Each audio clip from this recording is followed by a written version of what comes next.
Oke, Iya, oke. lanjut Makasih lanjut. Evangelis, Evangelis. Kita sambut dulu bos-bos udah masuk tadi. Iya bos-bos, selamat malam. Ya bang, selamat malam bang. Terima kasih bang sudah dinaikkan bang. Iya, bos-bos dari Aceh. Benar sekali ya bang. Iya, Roh Kudus gak pernah salah bang ya.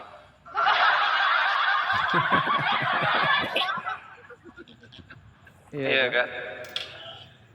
Gimana bang? Kenapa rindu datang ke Room Kristen bang? Apa ingin belajar Injil? Ya gimana ya? Sekedar pengen tahu lah, pengen tahu ya. Karena saya juga menyukai yang namanya diskusi lintas iman gitu ya, sebagai bahan informasi ya, ilmu pengetahuan ya tentang perbedaan keyakinan ini.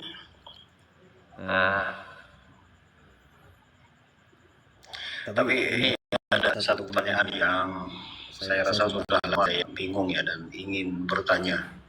Kebetulan Bang Andika ya sudah memberikan kursi kepada saya.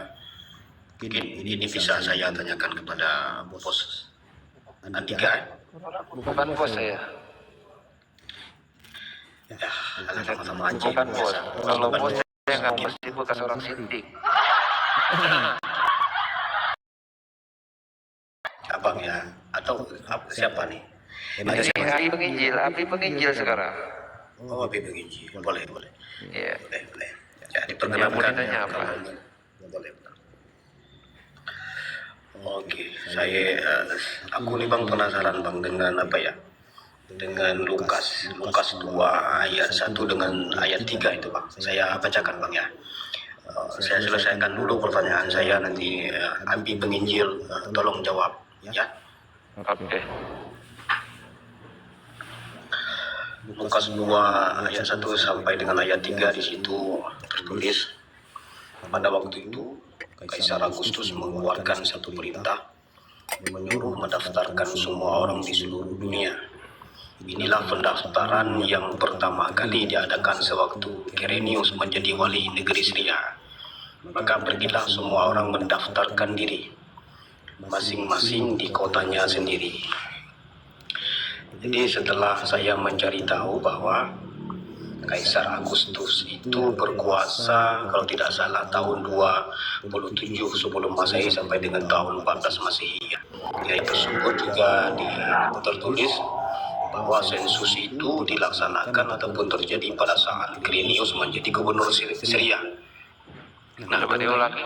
Apa yang kedua tadi? Yang kedua, konteks ayat di atas tadi yang bisa saya simpulkan bahwa sensus itu terjadi saat Quirinius menjadi gubernur di Syria, sesuai dengan ayat di atas ya. Oke. Benar bang. Ya, ini pertanyaannya apa? Oke. Pertanyaan saya bang,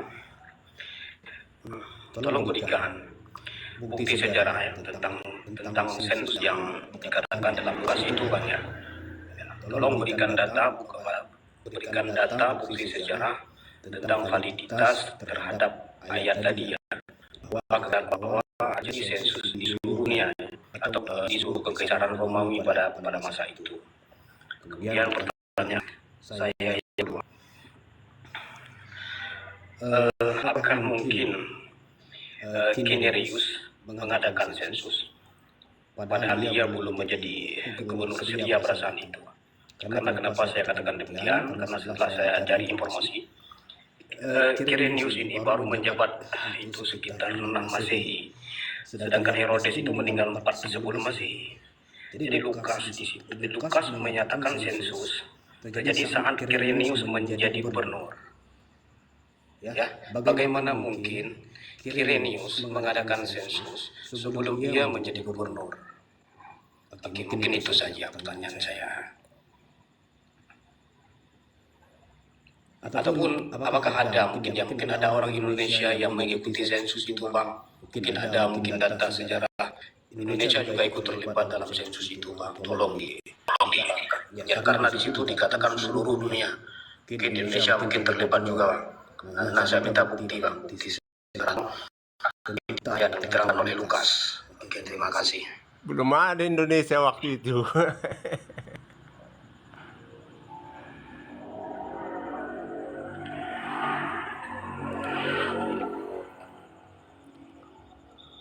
Oke, saya buka ayatnya ya.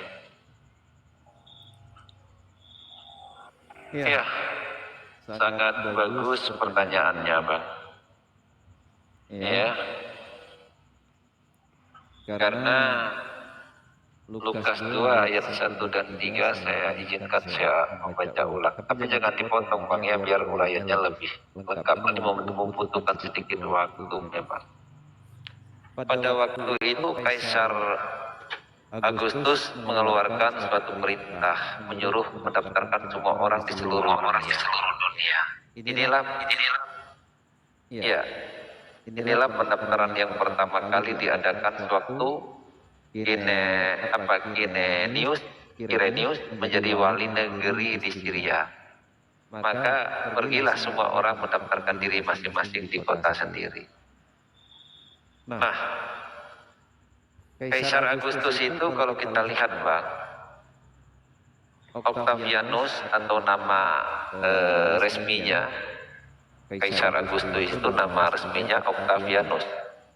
Setelah 27 sebelum Masehi. Jadi pemerintahan itu, pendaftaran itu yang dimaksud dengan sensus. Seluruh dunia di sini menuju kepada seluruh wilayah kekuasaan Romawi, bukan seluruh bumi secara literal. Itu yang harus dipahami. Seluruh wilayah kekuasaan Romawi itu yang dimaksud seluruh dunia di sini, Pak. Nah, ya, bukan seluruh bumi secara literal. Itu yang harus dipahami. Quirinius, lidah saya susah baca. Quirinius itu dalam bahasa Yunani Quirinius adalah gubernur Syria pada waktu pendaftaran itu dilakukan. Semua orang harus kembali ke kampung asal untuk mendaftarkan. Ini sebabnya Yusuf dan Maria pergi ke Bethlehem, di mana disebut di Matius 2 ayat 1 dan 6. Nah, siapa Kaisar Agustus itu? Nama lahirnya itu apa namanya? Jelas sekali, Gaius Octavianus. Gaius Octavius maksud saya. Diangkat menjadi kaisar pertama Romawi, mengakhiri Republik Romawi waktu itu. Nah, pemerintahannya dari 27 sebelum Masehi sampai 14 Masehi. Nah, jadi ketika Yesus lahir, dia masih hidup dan berkuasa. Nah, apakah benar ada sensus saat itu? Secara sejarah iya. Sensus memang diadakan di Kekaisaran Romawi, Bang.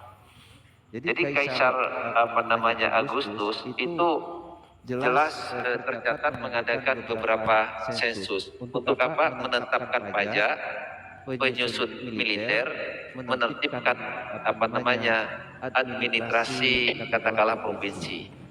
Bukti sejarah di mana?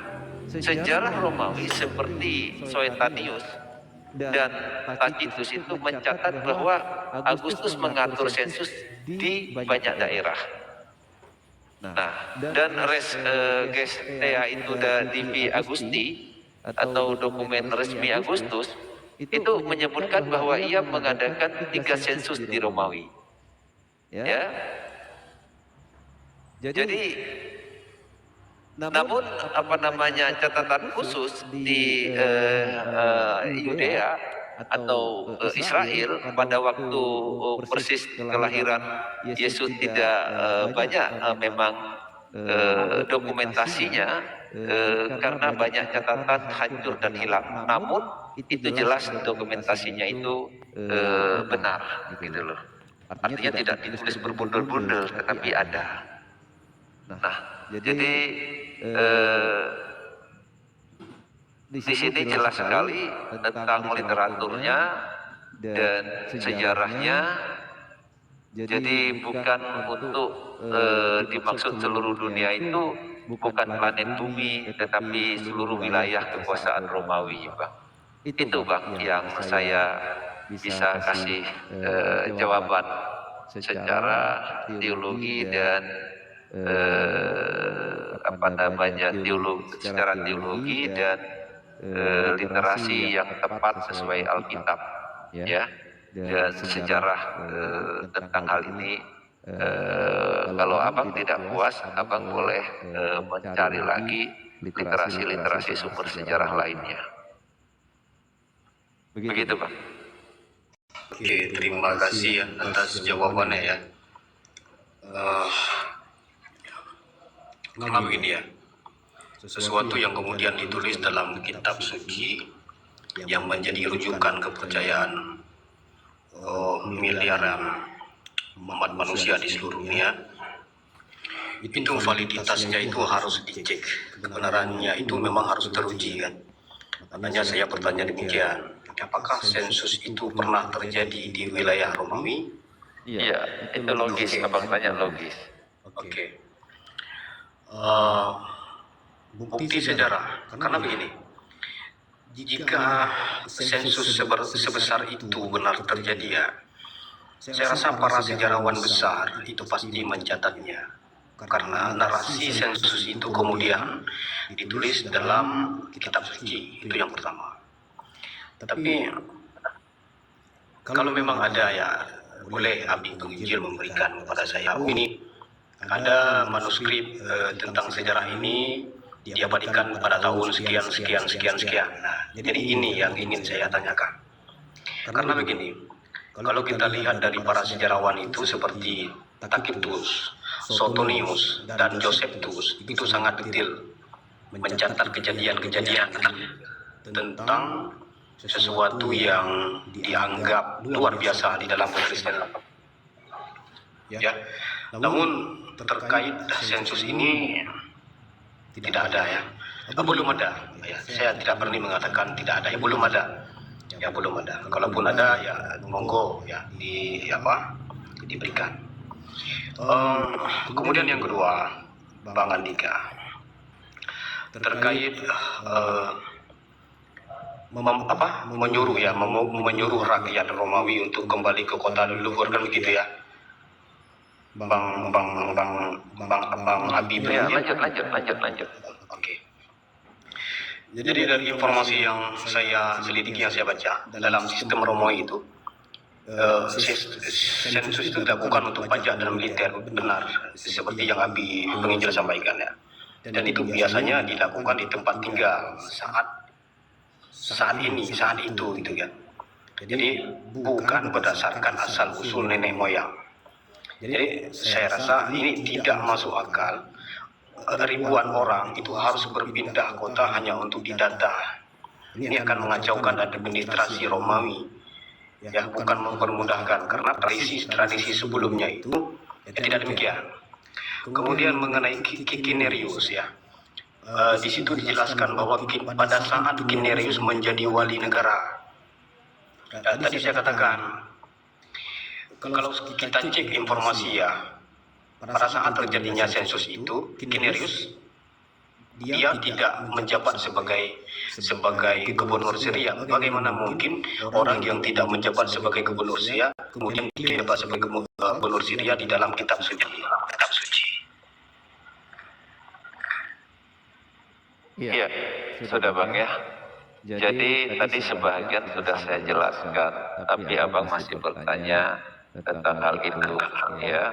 Namun saya tidak ingin mengulang apa yang sudah saya jelaskan, meskipun abang belum mendapatkan yang sepenuhnya ya. Nah, jadi harus diketahui dulu, seluruh daerah yang diperintah Roma, termasuk Israel, Syria, Mesir, Asia Kecil, dan lain-lain. Jadi Lukas menulis sesuai pemahaman zamannya, Pak. Bagi orang Romawi atau Yahudi, dunia yang mereka kenal wilayah Romawi, Pak. Itu yang harus dipahami. Nah, jadi Injil Lukas itu ditulis dalam bahasa Yunani, ya, yang digunakan Yunani umum sehari-hari. Karena zaman itu bahasa Yunani itu adalah bahasa internasional, seperti bahasa Inggris sekarang. Makanya untuk seluruh dunia itu maknanya. Nah, jadi ada beberapa harus abang ketahui pada zaman itu hilang. Apa yang membuat kata abang kok nggak ada sejarah, kok nggak lengkap, kok nggak ini, ada apa kan begitu? Kita juga catat, Pak. Yang pertama ada bencana alam di kala itu. Gempa bumi besar, letusan gunung Merapi, ya misalnya di Pompeli tahun 79 Masehi. Penghancuran banyak catatan Romawi di situ, Pak, karena ada letusan gunung Merapi. Kebakaran besar, terutama di kota-kota besar seperti Roma dan Antioquia. Jadi perang dan pemberontakan. Jadi pemberontakan Yahudi melawan Roma dari tahun 66 sampai 70 Masehi, Pak, menyebabkan banyak kehancuran di Yerusalem. Jadi Kaisar Titus menghancurkan Yerusalem 70 Masehi, dan bait suci banyak arsip yang lenyap. Jadi zaman dulu dokumen ditulis bahan rapuh seperti di papirus atau parkemen. Maksud saya perkemen, perkamen maksudnya. Jadi mudah rusak oleh air, api, dan cuaca maupun serangga. Jadi namun tidak semua data penting itu hilang. Romawi hanya menyimpan sensus resmi pusat. Sensus daerah kecil seperti Yudea mungkin tidak dipandang penting untuk diarsipkan jangka panjang. Jadi wajar jika dokumentasi itu di Palestina juga begitu banyak, bukan berarti tidak ada. Nah, apakah orang yang namanya harus pindah ke kota untuk didata? Maka pergilah semua orang pendaftaran diri masing-masing dari kotanya sendiri. Artinya, orang harus kembali ke kampung asal leluhur mereka. Misal, Yusuf adalah keturunan Daud. Daud berasal dari Bethlehem. Jadi Yusuf harus kembali Bethlehem walaupun ia tinggal di Nazaret. Jadi bukan sensus berdasarkan tempat tinggal sekarang, melainkan sensus berdasarkan di situ suku atau asal keluarga. Itu yang dilakukan model Yahudi begitu. Nah, itu Bang yang harus diketahui. Ya, jangan nanti salah dipahami mengapa. Kami mampu menjelaskan sumber-sumber kitab suci karena saya sekolah teologi, Bang. Ya, boleh. Saya sekolah teologi. Jadi sejarah apapun saya paham. Namun dalam memahami ini terkesan seolah-olah Lukas itu tidak lengkap sejarah dan gagal sejarah ataupun tidak sesuai dengan zaman. Tidak demikian. Ya, saya katakan sekali lagi, kalau Injil ini tidak jelas saya sudah tinggalkan, Pak. Lebih banyak saya belajar dibanding posko belajar. Saya belajar Alkitab satu hari itu, Pak. Itu minimal 3 jam, Pak. Itu di luar saya kuliah.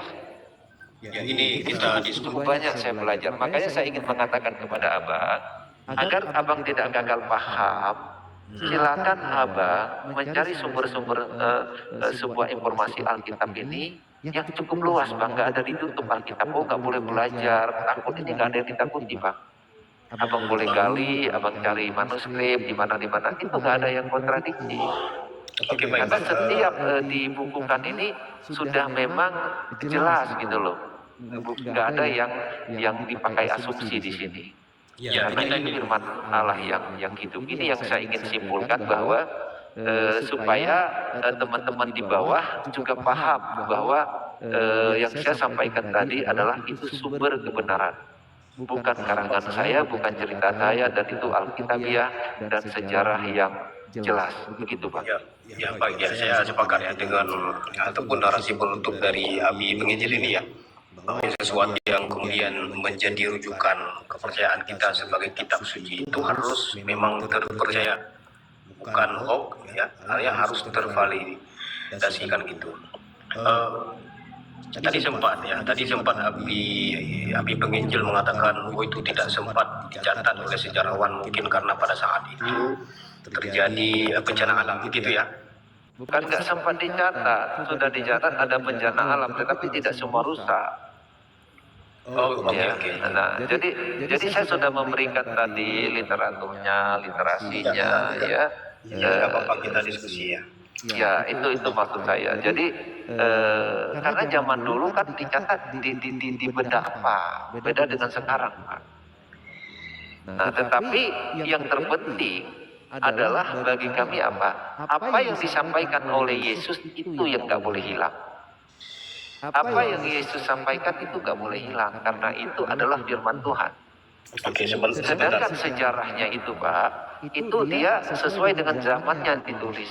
Kalau kita tanya sejarah kakek kita dengan yang kita dapat dari orang sekarang berbeda, Pak. Jangankan sejarah, saya bilang, Pak, ada perbedaan. Orang aja kecelakaan sepeda motor, ya di A kejadiannya sampai ke Z, di A apa cuma jatuh luka, sampai Z apa kata orang? Ya itu pastinya pecah, nggak ada harapan hidup.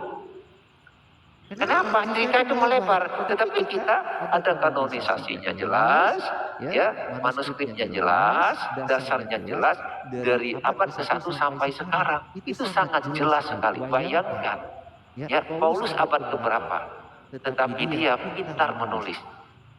Oke ya. Pas Paulus.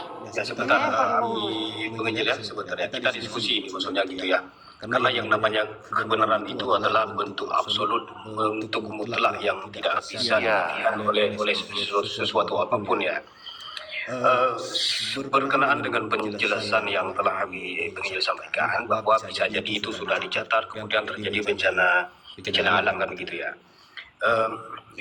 Jadi setelah saya lihat-lihat gitu ya, di sana tidak ada bukti geologis atau historis bahwa terjadi letusan besar yang menghancurkan arsip atau catatan sejarah di daerah tersebut sekitar tahun 4 sebelum Masehi sampai dengan tahun 6 Masehi. Jadi ada satu letusan itu gunung yang bernama Gunung Vesuvius ya. Nah, begini bang, sebelum Sebentar, jam sekali kita gali. Sebentar. Begini bang, begini. Saya selesaikan dulu, boleh? Enggak, begini maksud saya bang, begini. Saya sudah menjelaskan tadi sumber sejarah. Jadi kalau abang misalnya ingin mengupas lebih detail lagi, abang boleh pelajari lagi tentang sejarah itu. Saya kira dari yang saya sampaikan tadi sudah cukup. Ya, jadi kita jangan ini nggak ada, ini begini, ini begitu. Sumber sejarahnya saya sudah buka. Ya, Nah, yang lainnya itu, Bang, abang boleh cari. Kita di sini fokus pada firman, Bang. Sedangkan sejarah ini merupakan kelengkapan daripada peristiwa itu terjadi. Iya, saya merujuk dengan apa yang Enggak. Bukan begitu cara diskusi, Bang. Bukan begitu. Saya sudah menjawab apa yang abang tanya. benar. Oke. Abang menjawab Tentang bahwa letusan gunung apa-apa abang catat, abang konfirmasi cari lagi. ya begini Ya, Bang. abang cari lagi bang. Nah, di sini kita fokus pada firman yang sumber utama Coba tentang santai. firman itu. Ya, dan yang lainnya tentang sejarah itu abang itu boleh mencari lebih detail lagi, tapi tidak abang menghabiskan waktu saya membahas sejarah itu di sini gitu loh bang. Gini. Karena sesuatu yang Habib ingin sampaikan itu kan kebenaran. Jadi terkait dengan letusan gunung. Nah, setelah saya terus Sudah saya jelaskan bang, di situ ada peristiwa letusan gunung, gempa bumi. Ada nggak saya jelaskan tadi? ada. Ya sudah, kalau sudah ada. Ya, sebentar. Kalau udah dipunter-punter lagi, habis waktu begitu diskusi bang. Letusan gunung itu, Bang. Bang, ada nggak saya jelaskan letusan gunung? Ada nggak peristiwa itu? Ada. Abang cari sumbernya. Kapan terjadi, Bang? Jangan berdebat dengan saya sudah sebutkan tadi abad keberapa peristiwa itu terjadi. Abad berapa? Berapa Masehi saya sudah sebutkan tadi. Sekitar tahun 4 sebelum Masehi dengan sampai Saya dengan sudah sebutkan tadi, jangan berulang-ulang. tidak terjadi apa-apa, Bang. Ya sudah, abang cari-cari sejarah sendiri. Kalau udah dikasih itu nggak terjadi, udah cari sejarah sendiri. Sudah dikasih tahu. Cari sendiri.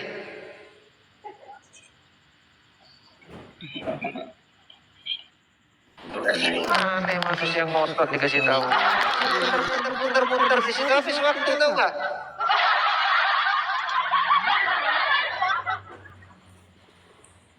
Aneh udah dikasih tahu kayak kurang vitamin. Minum vitamin dulu kalau diskusi. Itu kan di luar tertulis. Kita kembali ke firman aja. Dijelaskan Ya. sadar.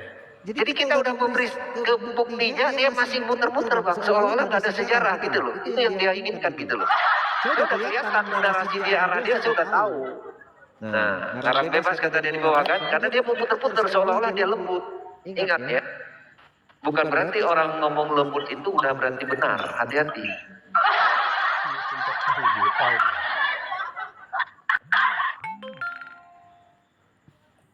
Kalau bukti orang hoax, bukti dia nyata. Siapa yang lebih paham kitab sucinya? Tentu orang yang mengimani, dia nggak mengimani. Bagaimana dia berbicara Injil kalau dia nggak punya Injil? Siapa lebih tahu? Saya punya Injil. Injil kamu mana? Baru kamu boleh bicara, kamu lebih pintar.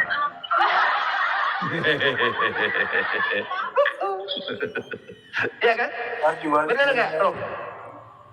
Betul bang, ntar dibalik nanya kitab sucinya, bukti arkeologinya gimana tuh bang? Bukti sejarahnya, iya.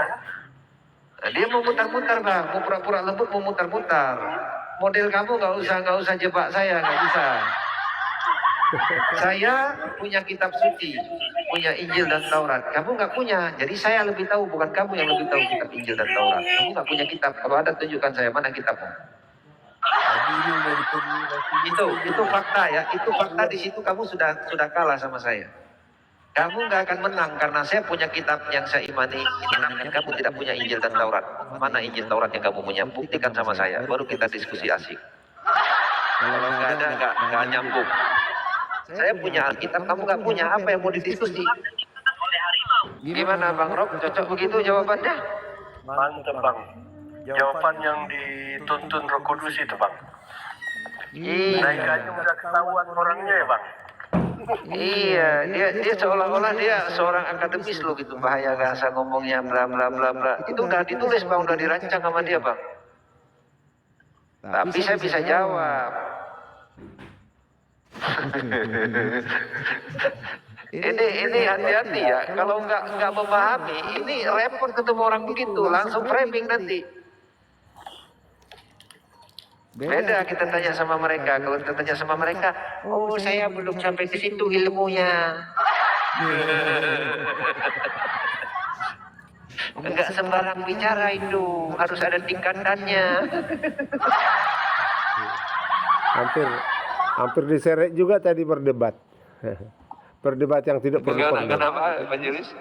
Hampir diseret juga kita tadi di berdebat. Iya, saya udah jelaskan sekali di kan. luar firman. Ya, muter lagi, saya jelaskan sekali lagi, 2 kali saya jelasin, masih muter, pam, saya geser. Ketahuan aslinya. Ketahuan aslinya di chatting. Ketahuan di setting itu, di setting bawah itu udah ketahuan aslinya, langsung keluar panasnya. Ini udah keluar bahasa-bahasa kasarnya udah kelihatan. Ya. Nah, dia mau jebak saya nggak bisa. Saya ini ada Roh Kudus yang nuntun. Kamu naik aja saya udah tahu. Kamu orang aja kan, langsung saya bilang kan. Betul. Iya, Dani, selamat malam. Ya, selamat malam, shalom. Shalom, apa kabar saudaraku? Bagaimana tanggapannya? Seru ya? Baik. Kalau saya tidak salah dengar tadi dia mempertanyakan, soalnya saya ada on, cuman agak jauh dari handphone. Kalau nggak salah dia mempertanyakan masalah gunung meletus setelah penyalipan itu ya. Kalau nggak salah. Iya, saya sudah jelaskan. Nah, pertanyaan dia itu saya ingat, itu si Suma juga bertanya seperti itu. Iya, itu dia diambil dari sana, dari Sesuma itu yang dicatat. Dipikir saya nggak bisa jawab. Jadi kalau ketemu orang lain, Bang, tanya begini, Bang. Ya, ini bisa kalah kabur nih nggak paham sejarah ini. Benar nggak? Mereka kita paham Alkitab, tapi sejarah nggak tahu. Saya sekolah di sejarah saya tahu. Nggak usah lari-lari kamu. Yang paling ditulis si Suma dia bilang begini, mana buktinya gunung meletus? Saya balik tanya, ini gunung meletus 2000 tahun yang lalu loh, yang kamu pertanyakan. Kamu ada bukti nggak gunung Karangetan waktu meletus? Saya balik tanya gitu, itu tahun 1800-an itu Gunung Karangetan. Nggak bisa jawab dia. Saya bilang jauh-jauh kamu ambil, itu tahun 1800 kamu masih punya bukti Gunung Karangetan itu meletus. Nggak bisa jawab juga dia, terlalu jauh. Saya bilang terlalu jauh kamu ambil bukti. Dan itu Injil kami yang kami yakini. Memang ada kejadian. Sudah tercatat kok, kamu mau pertanyakan lagi. Jadi ada kesamaan dengan yang si siapa tadi ya namanya? Jadi gini bang, mereka bawa ke saya bang, kalau yang grup-grup mereka itu bang, itu intinya nggak datang. Jadi ambil, nanti disuruh siapa, bawa sini, yang kira-kira saya nggak mampu jawab. Sampai saat ini, ya ini Rob kan sudah datang ini, ya kalau artis surga udah lama di room saya, Bang Erwin sering datang. Tidak ada pertanyaan yang tidak saya jawab. Semua saya jawab Alkitab. Coba muter-muter bagaimanapun saya jawab, saya jelaskan itu seperti entah parang, entah anak domba, gaya bahasa metafora, apapun saya jawab. Kenapa? Memang kita pelajari semua itu Pak. Kalau enggak percuma saya kuliah.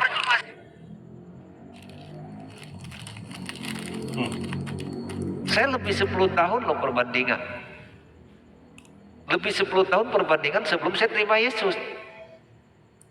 Jadi otak kita ini udah diisi dengan kebenaran. Jadi kalau diputer-puter hal-hal yang tidak bermanfaat, kita jelasin sekali, diputer lagi, kita jelasin sekali lagi, masih diputer, lemparnya ke bawah. Itu bukan mau diskusi itu mau memframing seakan-akan sumber kebenaran ini tidak jelas sejarahnya. Itu yang mereka mau inginkan.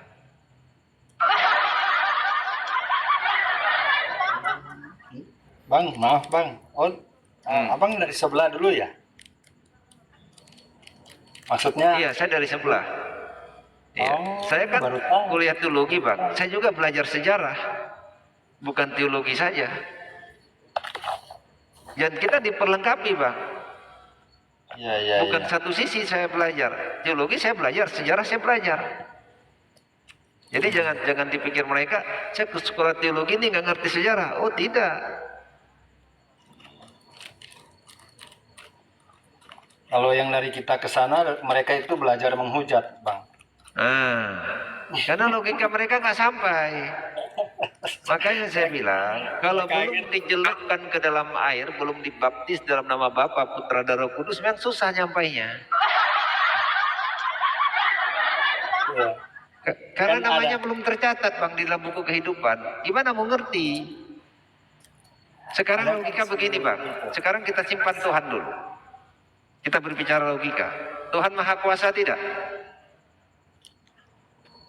Coba, abang jawab. Saya tanya sama abang. Gimana? Tuhan Maha Kuasa tidak? Oh yang Maha Kuasa. Nah, kalau Tuhan Maha Kuasa, Tuhan mengerti semua bahasa tidak? Pasti mengerti semua. Kalau mengerti semua bahasa, boleh nggak disembah Tuhan dalam berbagai bahasa? Ya iyalah. Nah, kan? Boleh kan? Boleh. Nah, udah itu Tuhan dibatasi oleh ruang dan waktu tidak? Dibatasi dengan ruang, tidak mungkin dia dibatasi Dan waktu tidak kan? Nah, boleh nggak menyembah Tuhan dalam setiap waktu? Tanpa harus ditentukan waktu? Boleh. Itu aja bang, itu aja udah ketemu jawabannya. Abang udah paham lah. Gak usah jauh-jauh, itu aja dulu. Kalau Iya kan? tunggu momet dulu baru nyembah. Simpan dulu nama Tuhan, kita diskusi dulu secara logika. Tuhan Maha Kuasa, Tuhan mengerti semua bahasa, makanya nggak harus pakai bahasa Ibrani. Kalau harus pakai bahasa Ibrani, artinya Tuhan itu tidak bisa bahasa lain. Iya kan? Kayak yang di sebelah nggak bisa bahasa lain dia. Nah, Tuhan itu Maha Kuasa, semua bahasa bisa. Makanya kita nyembah Tuhan segala bahasa boleh pakai. Mau bahasa Cina, mau bahasa Hongkong, pakai aja. Sangat betul sekali Bang Abi Iji. Logikanya di situ. Gak usah jauh-jauh. Tuhan mau buat manusia untuk damai atau tidak? Untuk damai. Kalau untuk damai, Tuhan ciptakan satu Adam, satu Hawa. Bukan satu Adam, 5 Hawa. Berantem. Selesai.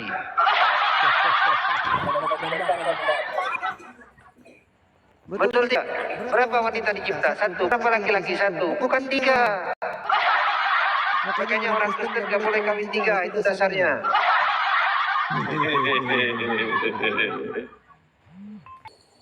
Oke, kalau nggak ada, kita close dulu, Pak.